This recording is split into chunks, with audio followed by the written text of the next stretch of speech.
В этом видео мы поговорим о том, почему мужчины бьют женщин.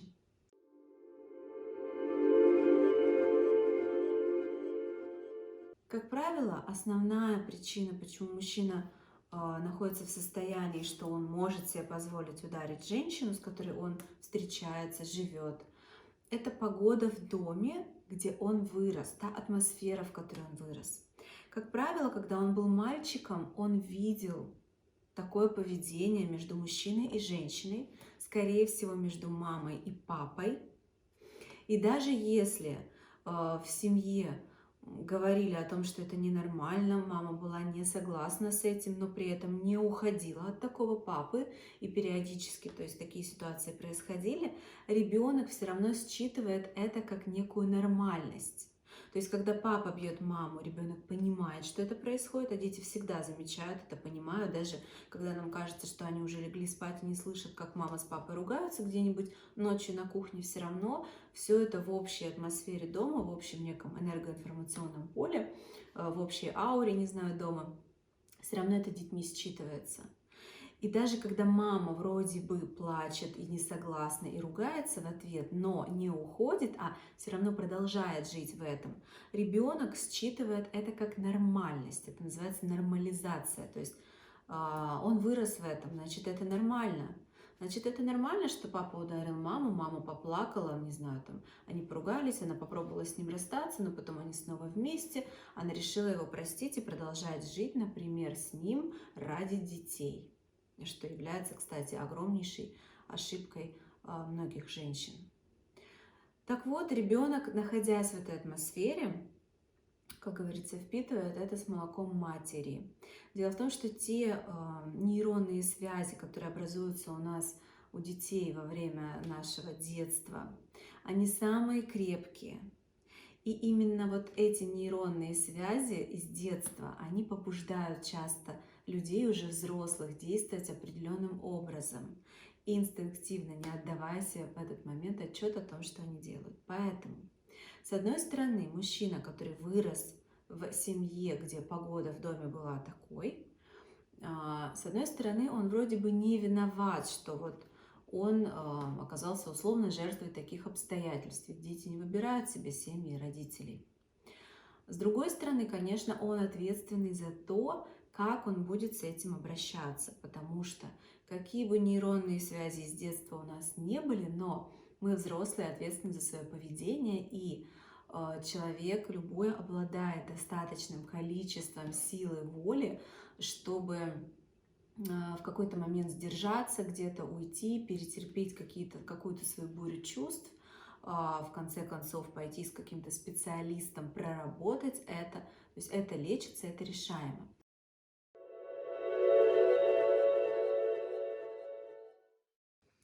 Я предлагаю вам посмотреть на ситуацию с мужчиной, который способен поднять руку на женщину, через метафору. Вот представьте, что родился ребенок в этом мире, и у него уже изначально с рождения есть некое хроническое заболевание. И чтобы в жизни жить комфортно и не страдать, и у этого заболевания не было каких-то явных проявлений, мешающих качеству жизни, человеку нужно будет всю жизнь что-то делать, по чуть-чуть, прикладывать какие-то усилия. Например, пить всю жизнь витамины или придерживаться какой-то особой диеты. Ну, предположим, не знаю, там у него аллергия на помидоры, ему всю жизнь потом нельзя есть помидоры. А в сезон, когда еще все цветет, нужно еще какие-то витамины пить, да, вот такая картина. И это будет всю жизнь, допустим. И, соответственно, у человека есть выбор: либо прикладывать силу воли, контролировать свое питание, не забывать есть определенные витамины, принимать, и тогда качество его жизни будет хорошее, нормальное, здоровое тело будет у него.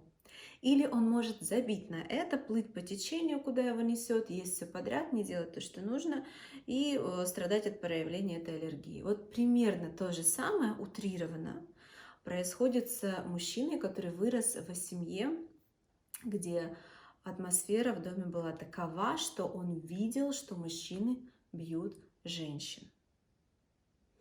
Поэтому, безусловно, ответственность за поведение мужчины все еще остается на мужчине и всегда там будет.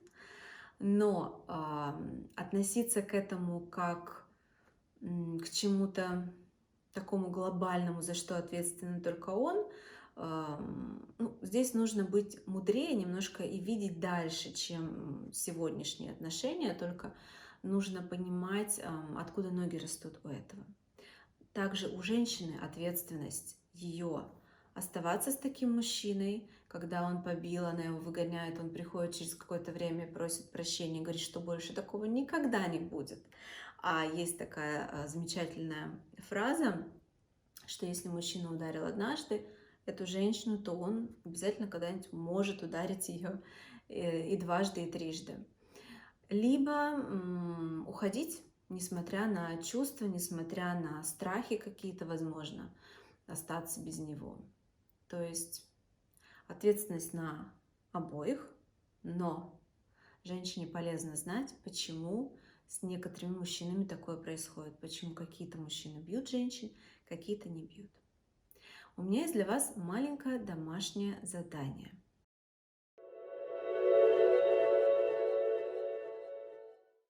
Если вдруг, раз уж вы смотрите это видео, у вас в жизни когда-то были ситуации, что мужчина поднимал на вас руку, попробуйте проанализировать и вспомнить, в какой семье он вырос, какие были его родители. Здесь, конечно, важно учитывать, что мы не всегда знаем все про своих родителей. И, может быть, бывают такие ситуации, что ребенку было 2-3 года, и он просто не помнит. Это был такой возраст, когда не запоминается то, что он видел. Но это все равно откладывает свой след. Соответственно, попробуйте, если вот у вас была такая ситуация, что вас бил мужчина, попробуйте вспомнить, какое у него было детство. И если вы знаете, эти подробности вам доступны, вы знаете, что в его детстве он рос, находился в семье, в ситуации, где он видел это, попробуйте вот сейчас уже из этой точки, так отстранившись, представьте, что мы играем, это игра. Попробуйте посмотреть на это с неким сочувствием, с такой общечеловеческой любовью. Представьте, он маленький ребенок, он не выбирает семью, где он находится. И он это видит. И знаете же, как детям всегда сложно видеть, когда родители ругаются, а если они еще ругаются с кулаками, то это очень травматичный опыт для ребенка.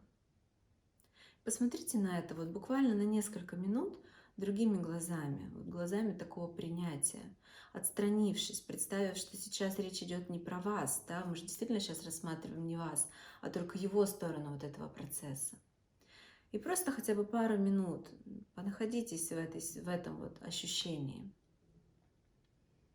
А потом выходите, возвращайтесь обратно, так как мы можем испытывать сострадание к другим людям сколько угодно, и это хорошо, это очень полезно, развивает человека, это здорово, но нам всегда нужно помнить, что мы ответственны за свою жизнь, и нам нужно все-таки о себе думать в первую очередь, когда речь заходит о такой теме, как избиение женщин.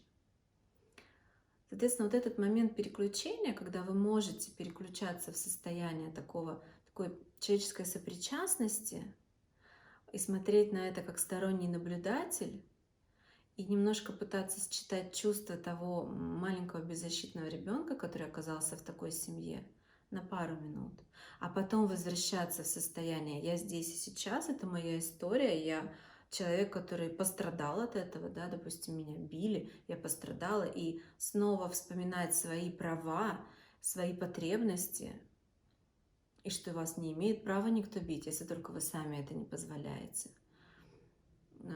Вот это очень полезный момент, навык вот так переключаться. Он расширяет кругозор. И тогда, когда вы оказываетесь в похожей ситуации, испытываете похожие трудные чувства, имея уже за спиной вот этот опыт переключения, вам становится намного легче в момент принимать нужные для вас решения. То есть вам будет легче как щелчок протрезветь условно от эмоций, и войти в такой холодный разум, рассудок и решить все-таки, где стоит действительно остановиться. И однажды, может быть, когда мужчина возвращается и просит его простить и говорит, что он больше никогда вас не ударит, сказать, что нет, я тебя не выбираю, я выбираю иначе.